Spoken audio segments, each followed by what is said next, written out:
Hola a todos, bienvenidos a esta presentación. El día de hoy, pues bueno, vamos a comenzar este tema, el tema número 4. Nosotros somos parte integrante del equipo número 2 de Teoría del Estado. Los temas que hemos abordado ya pues han sido vistos previamente, son sistemas jurídicos, políticos y económicos, derechos humanos, Estado y globalización y por último, gobernabilidad y gobernanza. El orden de aparición de estos temas han sido, pues digamos, de alguna manera un tanto teórico por una parte, pero también por otra, dando un matiz histórico al respecto de, digamos, los acontecimientos que nos llevan eh, a pensar y a situar, obviamente, nuestra idea de la gobernabilidad y de la gobernanza, pues obviamente que ya en el contexto contemporáneo, ¿sí? De, digamos, el marco de lo que es la globalización. Por ello, bueno, es necesario dar este conjunto de indicaciones para tener una comprensión más adecuada al respecto. Bien, nuestro equipo, ¿sí? Está conformado por un servidor, Emanuel Álvarez Hernández, Sofía Cervantes González, Gabriel Dey García y Teresa Mendoza López.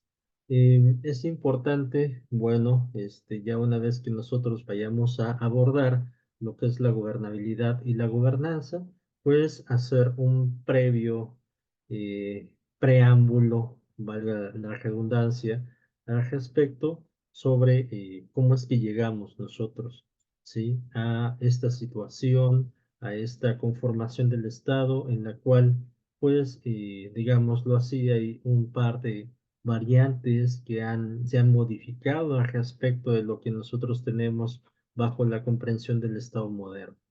¿Sí? Una tiene que ver con las formas de gobierno y otra tiene que ver con el respecto de la legitimidad. Cabe destacar también que buena parte de nuestras ideas, ¿sí? Que han sido vertidas aquí, pues para nosotros son importantes mencionarlas. Hemos abordado en este preámbulo, sí, algunas fuentes obviamente de la literatura, pues corresponde a la teoría del Estado, sí, un poco abordando esta literatura de corte sociológico con un enfoque jurídico, sí, eh, eh, tomando como fuente y trasfondo para poder hablar acerca de la gobernabilidad y la gobernanza, ¿sí? El estado de crisis de Sigmund Bauman y Carlo Gordoni. Obviamente que en esta obra ellos nos argumentan al respecto de la situación actual, ¿sí? En la cual pues advierten que no es una cuestión o un asunto coyuntural al respecto del tiempo que estamos viviendo, ¿no? Sino básicamente una crisis permanente y endémica. Si bien ya un poco Marx en sus momentos nos hablaba acerca de esta eh, constante crisis que vive el sistema capitalista, pues bueno, lo podemos abordar dentro del Estado moderno. ¿Sí? Digamos, estas formas en las cuales se encuentra una crisis permanente y endémica, pues nos dice Bauman, ¿no? Es un síntoma propio de la modernidad líquida, ¿sí? En la cual, pues, esta modernidad, pues, está caracterizada por la ausencia de la estabilidad y la incertidumbre persistente. ¿Sí? Básicamente nos muestra en esta obra, como preámbulo, que en efecto hay una crisis del Estado. El Estado-nación ha perdido su capacidad soberana debido a la globalización, a las fuerzas supraestatales que operan en un espacio de flujos fuera del control político, provocando un divorcio entre el poder y la política y una incapacidad para garantizar seguridad y para regular los mercados, efectivamente, ¿no? Y bueno, este tipo de crisis que nosotros estamos viviendo en la actualidad no es el mismo tipo de crisis que se vivió en los años 20, ¿no? Específicamente en 1929, ¿sí? En la cual, pues, digámoslo así, el Estado liberal cede su lugar al estado de bienestar, ¿no? Y es ahí nuestro punto de partida. Bien. Em,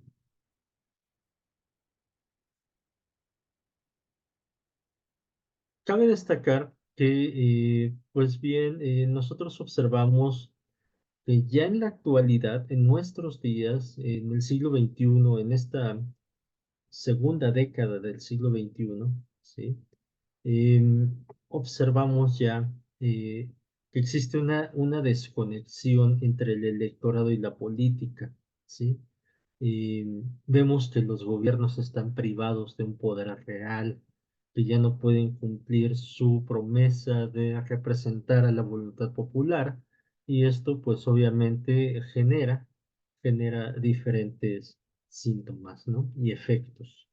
Eh, los efectos que nosotros hemos visto y los cuales expondrán mis compañeros, pues tienen que ver con el efecto de la preocupación del Estado por la gobernabilidad, ¿sí? Y posteriormente por la gobernanza.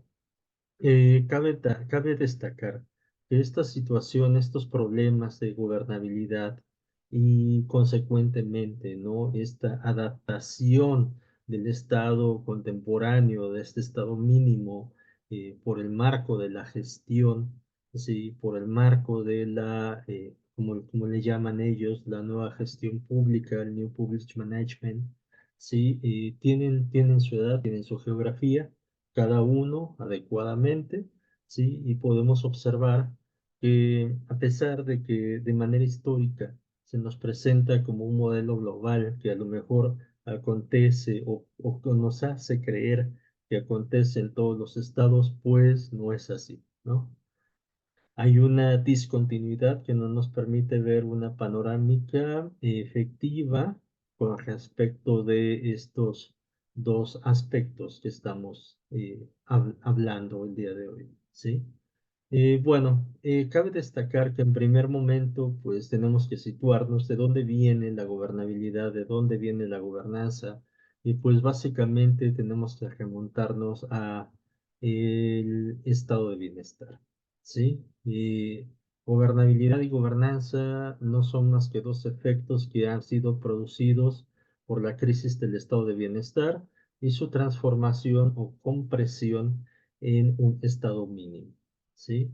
Bien, nosotros vamos a encontrarnos con esta primera situación. ¿Sí? Observamos que el momento constitutivo del estado de bienestar, ¿sí? Es pues la posguerra. Básicamente se funda con la reconstrucción de Europa, ¿sí? No surge espontáneamente, no es un resultado exclusivo de una decisión política aislada, constituye una respuesta histórica a las profundas transformaciones producidas por la Segunda Guerra Mundial y las lecciones extraídas de las crisis económicas y políticas del periodo entre la Primera Guerra Mundial y la Segunda Guerra Mundial, ¿no? Como bien explicaba un poco al respecto, ya adelantaba acerca de, por una parte, la devastación material, el ascenso del fascismo, y también otro signo que encontramos es la Gran Depresión de 1929 en Estados Unidos, ¿sí? Y la expansión de la influencia soviética.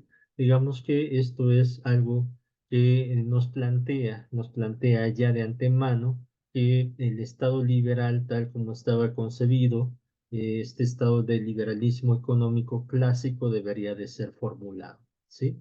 ¿Quién lo va a reformular? Pues obviamente que John Maynard Keynes, ¿sí? ¿Qué encontramos en primer lugar, no? Vamos a darnos cuenta que la reconstrucción del orden internacional, la reorganización del capitalismo, pues conducen a las formas de nuevo arreglo institucional, económico y político, cuyo objetivo consistía en garantizar el crecimiento económico, la estabilidad social y la legitimidad democrática. Sin embargo, pues este es el nuevo arreglo sobre el cual se sientan las bases para el desarrollo del Estado Social del Bienestar. ¿Sí? Encontramos que efectivamente se da una reconstrucción, y ese es nuestro punto de partida, se da una reconstrucción del orden internacional desde 1944. Es decir, estamos por concluir la Segunda Guerra Mundial, ¿sí? Y básicamente, eh, ¿qué pasa? Pues se hace una cumbre, se organiza una cumbre de 44 países en New Hampshire, Bretton Woods, ¿sí? En julio del 44, con la finalidad de diseñar un nuevo sistema económico internacional que tuviera la capacidad de impedir la repetición de las crisis financieras y comerciales que habían llevado al colapso del orden liberal durante, obviamente, el periodo de entreguerras, ¿sí? ¿Qué pasa con esto? Bueno, pues como, digámoslo así, resultado de esta cumbre, tenemos la creación del Fondo Monetario Internacional, ¿sí? Y pues en un primer momento, momento de fundación, el Fondo Monetario tenía como propósito, ¿sí? Garantizar la estabilidad monetaria, supervisar los tipos de cambio, proporcionar asistencia financiera a los países con problemas de balanza de pagos. Por otra parte, tenemos obviamente también la fundación del Banco Internacional de Reconstrucción y Fomento, que posteriormente se renombró como el World Bank o Banco Mundial, ¿sí? Y que pues fue concebido inicialmente para financiar la reconstrucción europea, posteriormente el desarrollo económico. Y por último tenemos pues la creación de un sistema monetario internacional, en el cual pues se establecen los tipos de cambio fijos sustentados en la convertibilidad del dólar estadounidense en oro. Digámoslo así, es el oro, ¿sí? Lo que sustenta la moneda. Bien.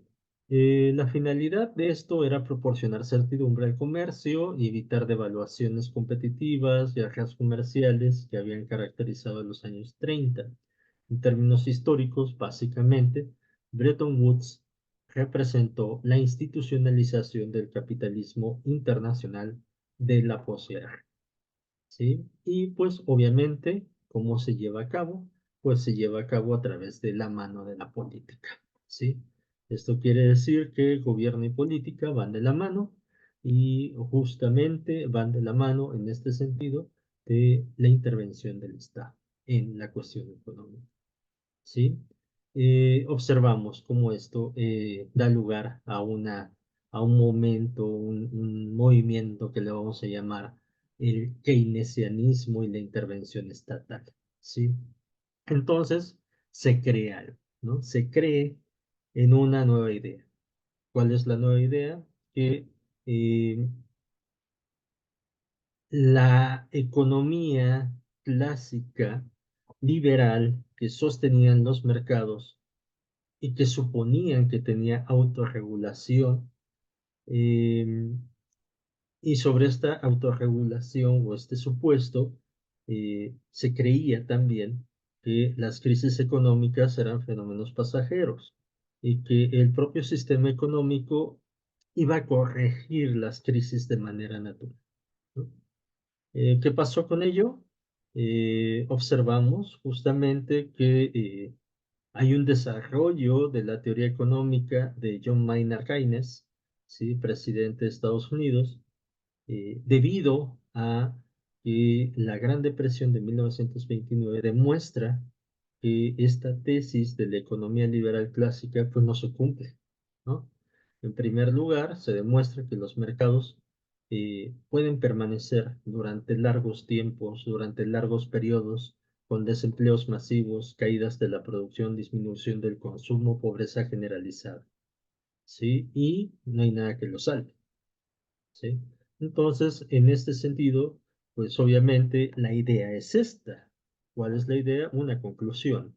La conclusión de que el mercado no garantiza automáticamente el pleno empleo, por lo tanto, no garantiza automáticamente el pleno crecimiento en términos de Producto Interno Bruto. Por tanto, el Estado debía intervenir para estimular la economía mediante, pues obviamente, políticas fiscales expansivas, inversión pública, infraestructura, creación de empleo, aumento del gasto gubernamental. Eso es lo que se buscaba, ¿sí? En este sentido, la lógica del keynesianismo era la siguiente: tener una intervención estatal, pues básicamente en todos los sectores, ¿sí? Esto nos llevaba a una mayor demanda agregada, a un incremento de la producción, a tener mayor empleo, en este sentido, mayor consumo, ¿sí? Y a partir del mayor consumo, mayor crecimiento económico, y en este sentido, una vez que nosotros hemos garantizado, digamos, una clase trabajadora con capacidad de consumo, ¿sí? Tenemos un país que tiene la capacidad de crecer económicamente, ¿no? Y por lo tanto, a un Estado que puede recaudar los ingresos fiscales, ¿sí? Y eso es lo que va a fortalecer al Estado, ¿no? Y a través de ello, de que el Estado pueda recaudar los ingresos fiscales, observamos un financiamiento robusto de las políticas sociales. Eso es lo que pensaba Keynes, ¿no? De esta manera, pues observa que el gasto público deja de ser visto como una carga para el ciudadano y pasa a considerarse como un instrumento para impulsar el crecimiento económico, ¿sí? Esa es la gran idea de Keynes, ¿sí? Y en este sentido, pues obviamente, ¿no? El Estado empieza a tener o adquirir una función económica que nunca antes había tenido. De ahí observamos, bueno, como podemos ver, el número 3, que paralelamente se encuentra el Fordismo, la producción masiva y un pacto social, ¿no? Entre la economía de posguerra se organiza sobre la base del modelo fordista de producción, ¿sí? Es decir, la producción en serie, ¿sí? Que digamos, no podríamos denominarlo de esta manera, ¿no? Es la culmen, ¿sí? Del capitalismo moderno de la sociedad industrial, ¿sí? Entonces, este culmen nos sienta las bases, básicamente, del Estado benefactor. Está inspirado, obviamente, en las innovaciones desarrolladas por Henry Ford, y pues se caracteriza por tener una producción masiva, líneas de ensamblaje, economías de escala, estandarización de bienes, empleo estable, incrementos salariales, y pues obviamente lo que se busca es eh, cumplir un objetivo, ¿no? Que consiste en vincular la producción y el consumo. De esta manera, ¿no? Un trabajador que eh, tiene la capacidad de producir, tiene la capacidad de consumir, ¿sí? Y esa es la base del empleo, ¿sí? En la medida que yo tengo un trabajador empleado, tengo un consumidor constante, ¿sí? Bueno, Eh, obviamente, ¿sí? En este sentido, ¿qué vamos a encontrar nosotros? Una producción masiva, ¿sí? Salarios que van a estar creciendo, un consumo de masas, una expansión económica, mayor recaudación fiscal y, por lo tanto, la expansión del bienestar, ¿sí? Em, Se configura así esta alianza entre el capital, el trabajo organizado y el Estado. Y ese es un nuevo pacto social. Sí, un pacto social que permite a niveles inéditos el crecimiento económico del Producto Interno Bruto, ¿sí? Con ello, por lo tanto, vienen de la mano la constitucionalización de los derechos sociales, ¿sí? Al concebir este nuevo pacto social, por lo tanto, tenemos que reconocer, ¿sí? Un crecimiento, una expansión de los derechos sociales, no solamente humanos, ¿sí? Y bueno, que obviamente, ¿no? Darán lugar a estos derechos humanos que pues ya están de la mano de la Carta de los Derechos Humanos nacientes, ¿sí? Con la Segunda Guerra Mundial. eh, y qué bueno, pues ya se conciben como derechos sociales fundamentales, ¿sí? Que están constituidos por el acceso a la educación o el derecho a la educación, a la salud, al trabajo, a la seguridad social, a la vivienda, a la protección laboral, ¿sí? Y esto implica que el Estado ya no es únicamente garante de las libertades individuales, sino también responsable de asegurar determinadas condiciones materiales de existencia, ¿sí? Eso es lo que implica. Bueno, esto de alguna manera ya lo vimos con respecto de los derechos humanos que han sido expuestos con antelación, ¿sí? Pero básicamente de esto se trata, ¿no? Entonces, nosotros vamos a observar planes políticos, programas políticos como el de Thomas Humphrey Marshall, ¿sí? Que señalan que la evaluación de la ciudadanía había transitado por tres etapas. Los derechos civiles del siglo XVIII, los derechos políticos del siglo XIX y en el siglo XX tenemos los derechos sociales, ¿sí? Educación, salud, seguridad social. Básicamente, ¿no? De eso se trata. Entonces, la ciudadanía social se convierte en uno de los fundamentos del estado de bienestar, ¿sí? Y con ello, pues obviamente nosotros vamos a dar lugar a encontrar aquí como la política que sustenta el estado de bienestar, pues es el Plan Marshall, ¿sí? El plan de la recuperación o reconstrucción europea, ¿sí? Que recibe este impulso decisivo mediante este programa, ¿sí? Y que impulsa, pues básicamente el Estado, a través del Estado americano, ¿sí? A través de eh, George Marshall, ¿no? Su propio secretario de Estado, ¿sí?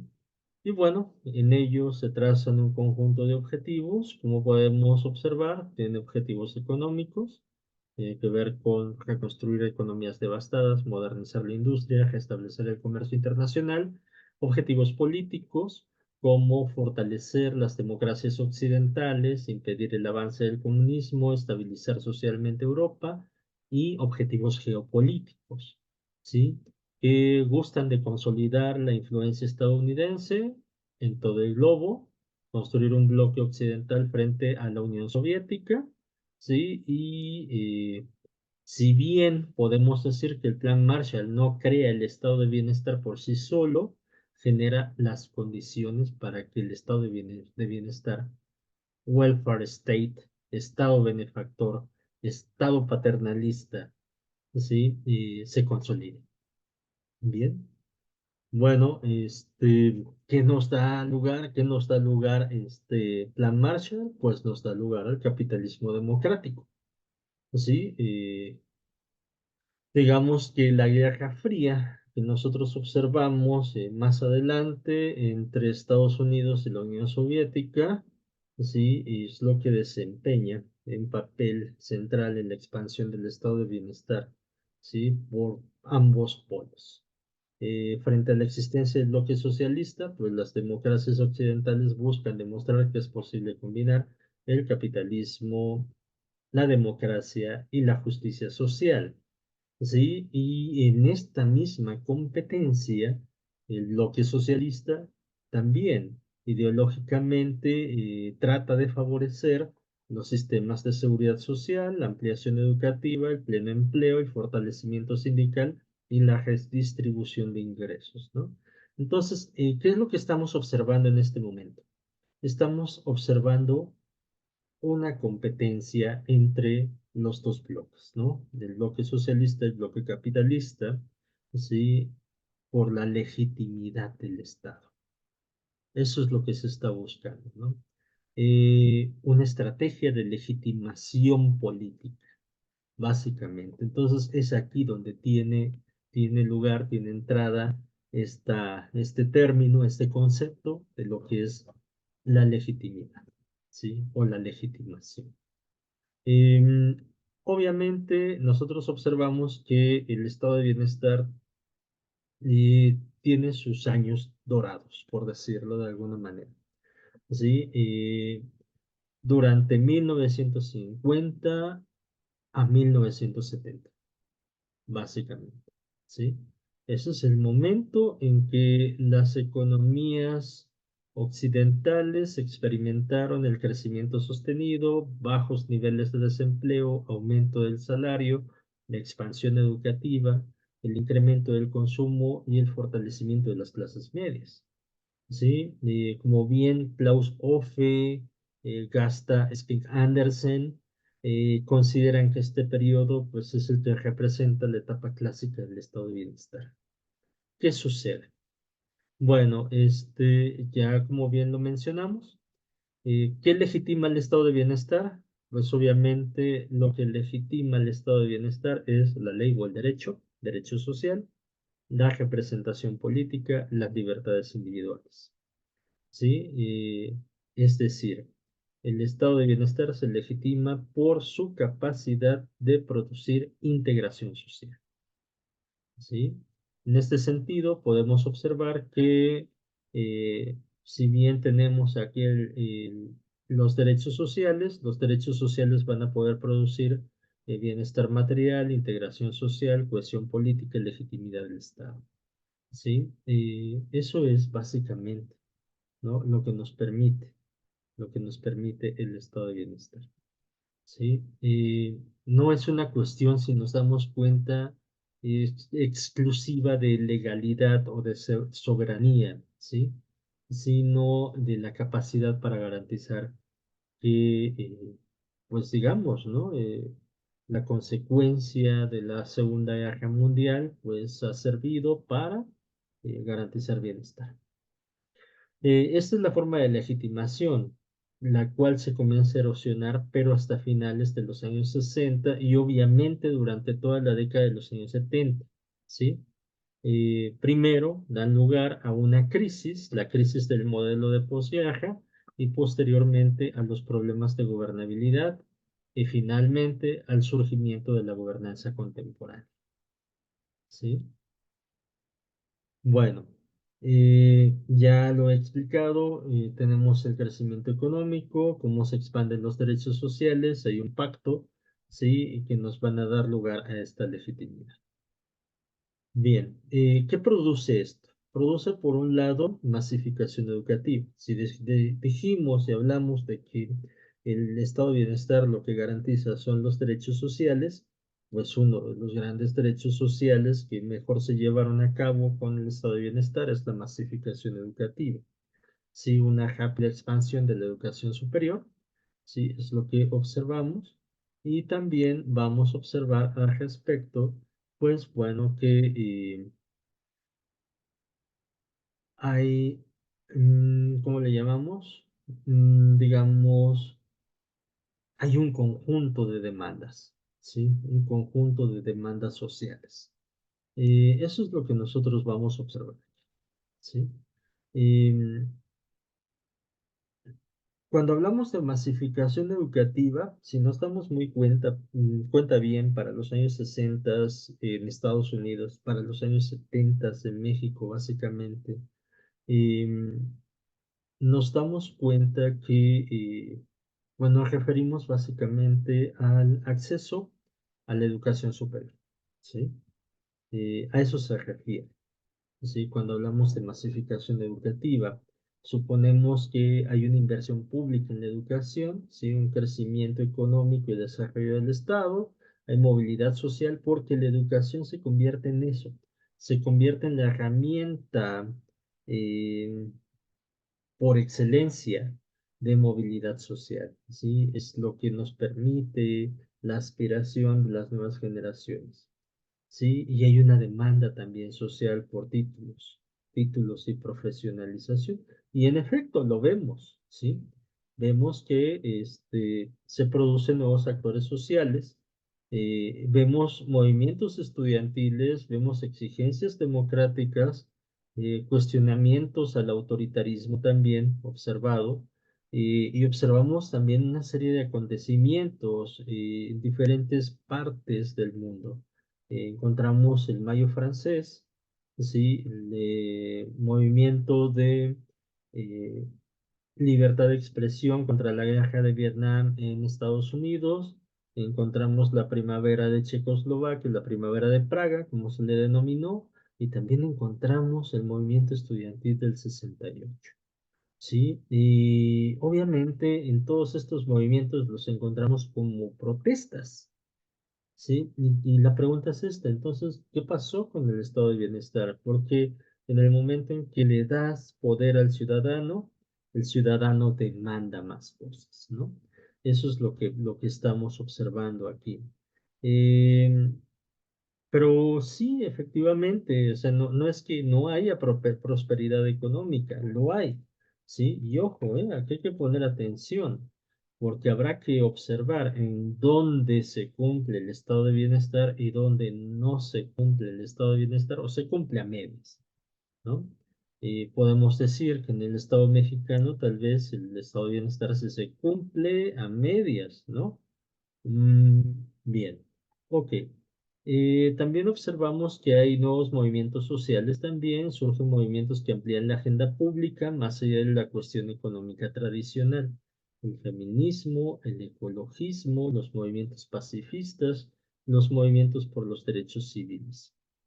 ¿Sí? Esos son como una clase de movimientos que nosotros vamos a estar observando, ¿sí? A respecto del estado de bienestar, ¿sí? Y que, bueno, se vuelven protestas, ¿no? Y se convierten en problemas de gobierno, ¿sí? Em, bien. ¿Cuáles son los movimientos del feminismo? Pues obviamente primero tenemos el movimiento del feminismo blanco, después tendremos los movimientos intersectoriales feministas. Sí, la preocupación de los ecologistas, obviamente, ¿no? De que bajo esta lógica de consumo se ha mirado al planeta como un gran depósito de recursos permanentes y eternos, lo cual no es así. El movimiento ecologista, si se da cuenta de que los recursos son limitados, de que hay un agotamiento, que hay una contaminación, y se empieza a dar una defensa del medio ambiente y del equilibrio ecológico. Ahí empiezan los primeros planteamientos al respecto de tener más que un desarrollo desmedido, tener una especie de crecimiento equilibrado, ¿no? También igualmente observamos que hay movimientos pacifistas, ¿sí? En los cuales pues se protesta por mandar a los jóvenes a la guerra de Vietnam, se protesta contra el armamento nuclear, ¿sí? Sobre todo después de los bombardeos de Hiroshima y Nagasaki. Se promueve la paz, la resolución a los conflictos, ¿no? Una resolución que busca no ser violenta. Eso es lo que se busca. Bueno, ¿qué más tenemos? Tenemos también movimientos por los derechos civiles, contra la discriminación racial. Tenemos Malcolm X, sí, tenemos buscamos la igualdad jurídica de los derechos ciudadanos, la inspiración global para movimientos de justicia social, sí. Bueno, eso, digamos, es en la parte social. En la parte, si le podemos denominar económica, productiva, ¿sí? Nos vamos a dar cuenta que hay una crisis que se empieza a establecer desde 1970 a 1980. ¿Qué propicia? ¿Qué es lo que propició esta crisis? Bueno, lo que propició esta crisis fue básicamente eh, cuestiones fiscales, ¿sí? Un conjunto de cuestiones fiscales que empezamos a observar, ¿sí? En la cual, pues, observamos, ¿sí? Claramente que el gasto social crece más rápido que los ingresos públicos, ¿sí? Y ahí es donde empieza a gritarse, ¿sí? El estado de bienestar, ¿sí? Porque un estado de bienestar no puede producir bienestar, ¿sí? Si no capta ingresos, ¿sí? Y la captación de ingresos no es a través solamente del pleno empleo, sino a través de del cobro de impuestos, ¿no? Del cobro de obligaciones, el cobro de la renta, por decirlo de alguna manera, ¿sí? Por un lado. Por otra parte, también encontramos una paradoja. ¿sí? No olvidemos que en 1970, ¿sí? Eh, pasan dos cosas en Estados Unidos.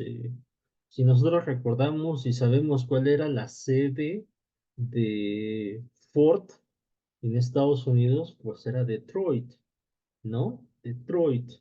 Y Detroit queda abandonada después de las protestas de los obreros, ¿sí? ¿Por qué? Pues obviamente por la petición de mayores derechos o de más derechos. ¿Qué sucede? Simplemente Ford migra sus fábricas a América Latina y a otros países donde obviamente pues se da cuenta que cobrar digámoslo así, el cumplimiento de los derechos laborales, pues no tiene las mismas, digámoslo así, garantías, ¿sí? O los mismos mecanismos de seguridad del cumplimiento del patrón, ¿sí? Por parte del Estado en Estados Unidos que en otros lugares, ¿no? Entonces eso es lo primero que empezamos a observar, ¿no? Estas migraciones de los grandes capitales, ¿sí? Que dejan al estado de Detroit en la bancarrota y a la gente desempleada, ¿sí? Entonces observamos eso por una parte, pero también pasa otra cosa, ¿sí? Que el Producto Interno Bruto deja de ser dirigido, ¿sí? A través de la punta de lanza, eh, digamos, eh, por la producción industrial, ¿no? Entonces, ¿qué es lo que hace crecer el Producto Interno Bruto?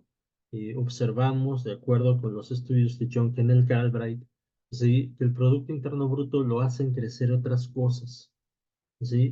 Los servicios, por ejemplo, ¿sí? Y eso es lo que pasa por una parte, ¿sí? Y por otra parte, observamos también que a partir de 1970, 1980, ¿sí? Se dan los primeros avances tecnológicos en materia de la automatización de la mano de obra, ¿sí?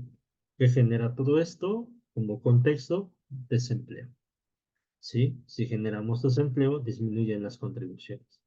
¿Sí? Que tenemos por consecuencia déficit presupuestario, ¿sí? Y un crecimiento, ¿sí? Y aumento de la deuda pública. Eso es por una parte. Ahora, productivamente también, ¿sí?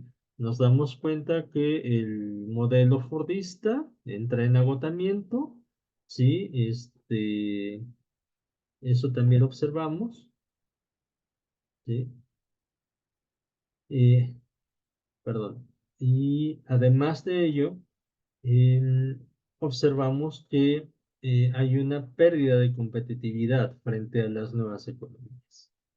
¿Sí? Y bueno, eso es lo que vamos a observar. ¿Cuáles son las nuevas economías?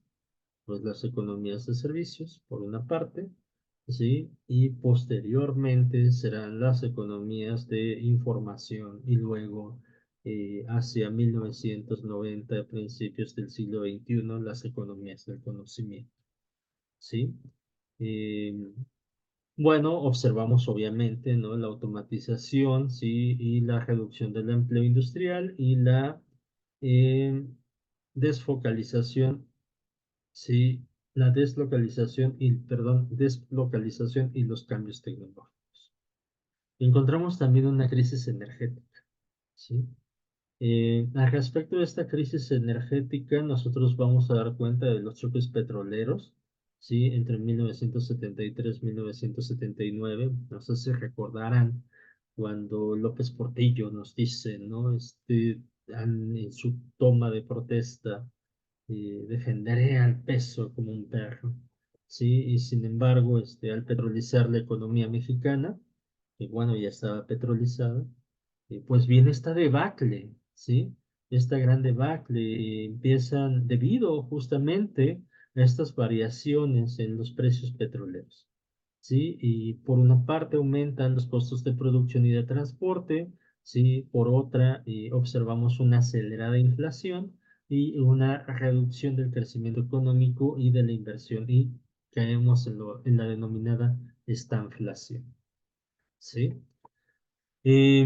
Una crisis monetaria, ¿sí? El sistema económico internacional, pues obviamente se debilita, ¿sí? Vamos a observar un fin de la convertibilidad del dólar en oro, ¿sí? Por lo tanto, esto pone fin a los acuerdos de Bretton Woods, ¿sí? ¿Qué más vamos a observar? Flotación de monedas. Esto es súper peligroso para las economías de los países. Mayor volatilidad cambiaria e incertidumbre financiera internacional. Crisis sociales, nuevos movimientos que están demandando al Estado y que el Estado no logra canalizar. ¿Sí? Los movimientos de los cuales ya hablamos anteriormente, exigencias de participación democrática, exigencia de derechos civiles y conflictos laborales, ¿sí? Aumento de una serie de conflictos. Entonces, vemos esto, ¿no? Entonces, ¿cuál va a ser la forma de salir de estos conflictos, de estas crisis sociales? ¿Cuál es el problema que se está presentando, dicen los países? No, bueno, es que el problema que tenemos enfrente es la gobernabilidad. Son problemas de gobernabilidad, ¿no? Crisis política también vamos a encontrar, ¿no? Desgaste de los partidos, desgaste de los sindicatos, desgaste de las élites gobernantes, pérdida de confianza, ¿sí? En las instituciones, ¿sí?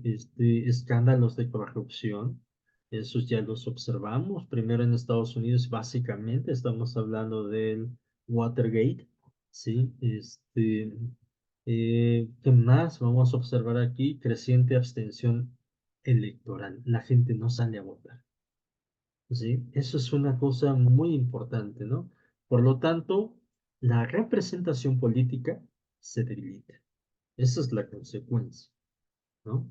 Y administrativamente, si nosotros consideramos que el Estado es un aparato burocrático, si es un estado de administración, eh, es visto como un estado hipertrofiado, ¿sí? Es decir, un estado que ha crecido demasiado, ¿no? El estado de bienestar se entiende como un estado que ha crecido desmedidamente, por lo tanto, su crecimiento implica un alto costo de manutención, ¿sí? Es ineficiente, la palabra burocrático se convierte en un sinónimo de trámites poco eficientes, ¿sí?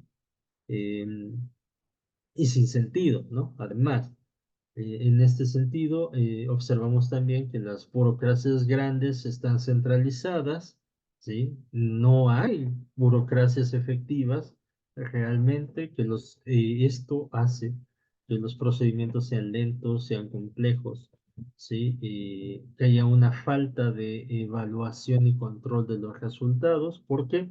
Porque el estado de bienestar, si algo tiene, es que la mayoría de su inversión la hace a fondo perdido. ¿Sí? Esa es la situación del estado de bienestar, ¿no? Entonces, no tiene una retroalimentación, no tiene un feedback, ¿sí? Al respecto de lo que está invirtiendo, digamos, lo que está invirtiendo y lo que está ganando, ¿sí? Entonces, eso, pues, obviamente nos lleva a un momento de altos costos administrativos. Esto es básicamente el fin del estado de bienestar, ¿sí? Bien. Eh, Como ya lo hemos visto, ¿sí? Ya lo hemos visto, ya lo hemos explicado, digamos, desde diferentes aspectos, ¿sí? El estado de bienestar, pues, tiene estas situaciones y varios de sus autores, de sus teóricos más representativos, pues, que encontramos son Klaus Hofe, ¿sí? Que desde la sociología nos muestra las contradicciones en el estado de bienestar, ¿sí? Tenemos a Jürgen Habermas, ¿sí? Que desde esta obra denominada Legitimación en Probleme, Aus Spätkapitalismus, sí, algo así se llama, es algo así como los problemas de legitimación en el capitalismo tardío, sí, y bueno, aquí nos dice Jürgen Habermas que no existe una crisis económica, existe una crisis de legitimación, cuando el Estado ya no puede satisfacer las expectativas sociales que él mismo ha creado, pues pierde legitimidad, ¿no? James O'Connor, también un economista estadounidense, nos explica en la crisis fiscal del Estado que el Estado capitalista enfrenta una contradicción permanente o mantiene la acumulación del capital y financia el gasto social. Sí, esa es la contradicción, ¿no? Básicamente esa es como la propia paradoja, ¿no? Igual pasa en el sistema capitalista, ¿sí? Para los años 80, una vez que entramos en esta sociedad de la informatización, sí, pues obviamente, ¿no? La gran empresa, la gran industria y esta nueva configuración del Estado a la cual se da lugar, es que eh, nos lleva o nos conduce a una paradoja. Por un lado, ¿sí? Queremos menos trabajo, por lo cual, obviamente, ¿no? Es a través, se justifica o se legitima, fíjense muy bien, se legitima la, el reemplazo de la mano de obra calificada por la automatización, ¿sí? Desde una perspectiva económica, ¿sí? ¿Cómo se legitima? ¿Por qué? Porque lo que queremos como productores es abaratar los costes de producción. ¿Cómo abaratamos los costes de producción? Pues obviamente automatizando la industria. Pero ¿qué pasa cuando automatizamos la industria? Pues desempleamos, ¿no? Tenemos que despedir a la gente y ya no va a tener lugar ahí porque una máquina ocupará su lugar. Eso abarata los costos de producción, ¿sí? En este sentido, no se tiene que pagar un salario, ¿sí? Sin embargo, y aquí es donde viene la paradoja, ¿sí? Queremos al mismo tiempo abaratar los costos de producción, ¿sí? O propiamente decirlo de esta manera, disminuir o abaratar la manufactura, ¿no?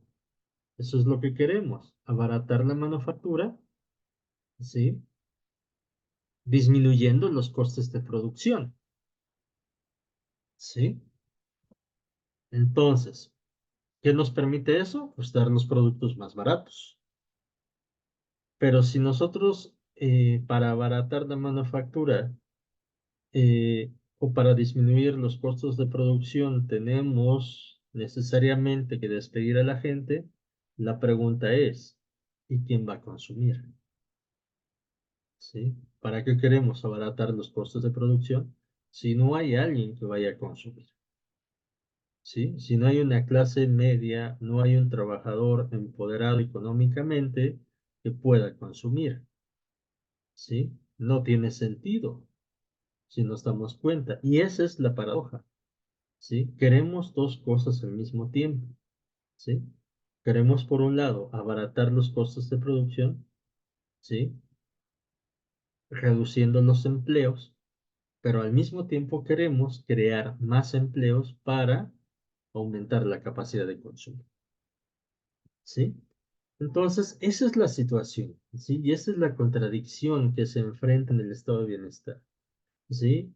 Y mantener la acumulación de capital, pero también financiar el gasto, ¿sí? Entonces, no se puede tener un estado rico si constantemente tiene que estar pagando programas sociales, ¿sí? Esa es la situación.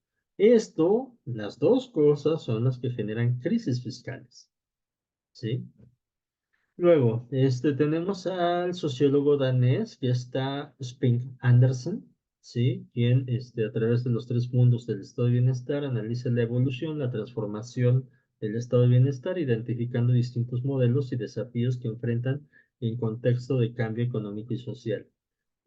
A Pierre Rosanvallon, también este historiador y politólogo francés, ampliamente conocido en la crisis del Estado-Providencia, ¿sí? Nos dice que la crisis no consiste en el fracaso del bienestar, sino en el agotamiento del modo tradicional de solidaridad estatal. ¿Sí? Se requiere repensar nuevas formas de protección social. Eso es lo que nos dice. Entonces tenemos diferentes marcos teóricos que nos llevan a estudiar, conocer el estado de bienestar. ¿Sí? Bueno, básicamente con esto podemos dar por entendido lo que es el estado de bienestar y cómo llega a su crisis. Y obviamente, ante estas manifestaciones de movimientos e inconformidades sociales, esta crisis social y política, ¿sí?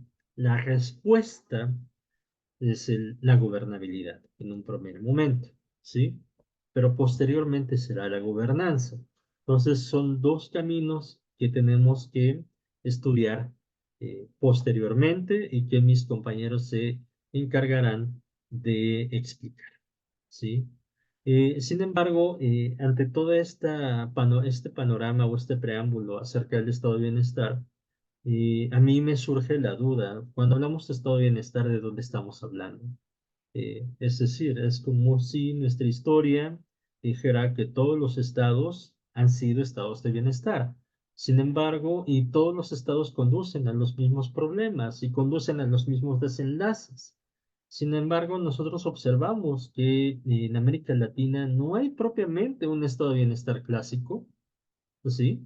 Este, sí, digamos, se resintieron los efectos de la crisis del 29, ¿sí? Pero nosotros no dependimos, no somos un país de posguerra, ¿sí? No participamos en la Segunda Guerra Mundial de manera como un actor protagonista, ¿sí?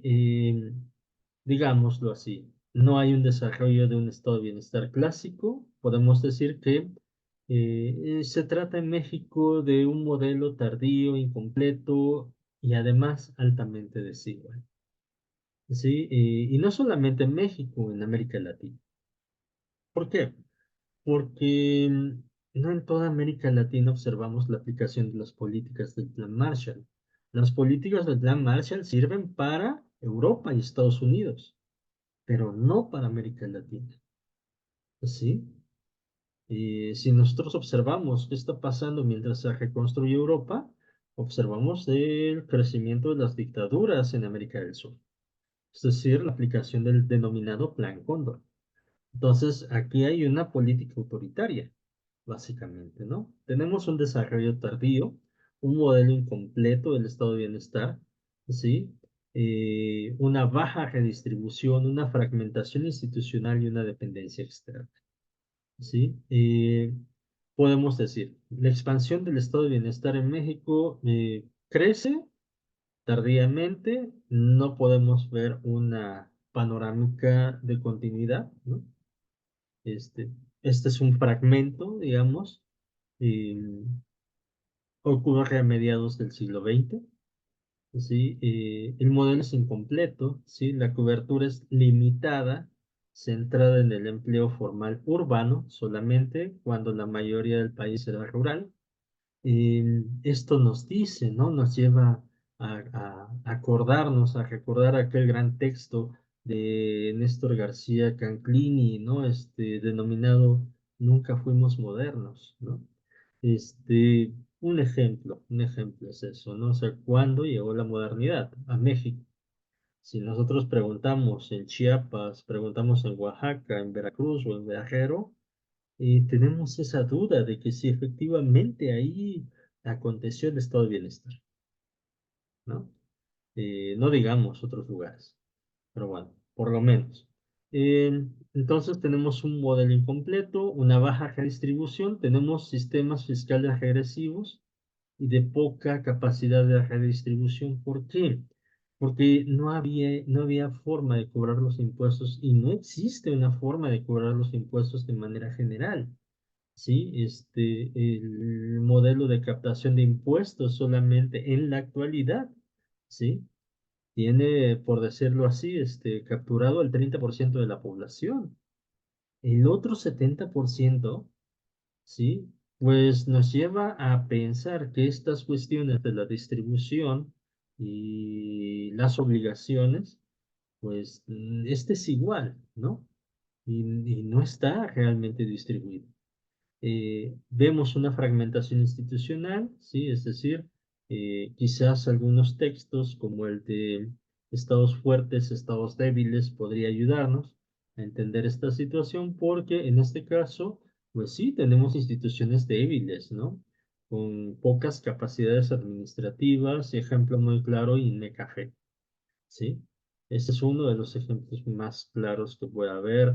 Y pues básicamente la mayoría de las paraestatales en México, ¿sí? Fueron instituciones pues, grandes, robustas, ¿sí? Es decir, gordas, por decirlo así, pero en muchos sentidos débiles, ¿sí? Entonces, poca capacidad administrativa y además que generan una amplia segmentación social y una dependencia externa. Sí, hay una vulnerabilidad ante crisis económicas y políticas internacionales y hasta la fecha. Sí, ese es un problema que nosotros entendemos y por lo cual podemos decir que no hay una universalidad del estado de bienestar. ¿Sí? Predomina asistencia focalizada, informalidad y precariedad laboral, ¿sí? Entonces, digámoslo así, México y América Latina pues no vivieron la crisis del estado de bienestar porque nunca se logró consolidar plenamente. Quizás nuestra crisis era otra, ¿sí? Eso es algo que hay que entender, ¿no? Bueno. Yo hasta aquí creo quedarme para poder decir que efectivamente, pues es la construcción que tenemos a lo largo del siglo XX, o propiamente de la segunda mitad del siglo XX, y diría yo todavía, para ser más específico, del tercer cuarto del siglo XX, ¿sí? Y de ahí, bueno, pues podremos escuchar a nuestros compañeros hablar acerca de la gobernabilidad y de la adaptabilidad para la gobernanza. Muchas gracias por su atención.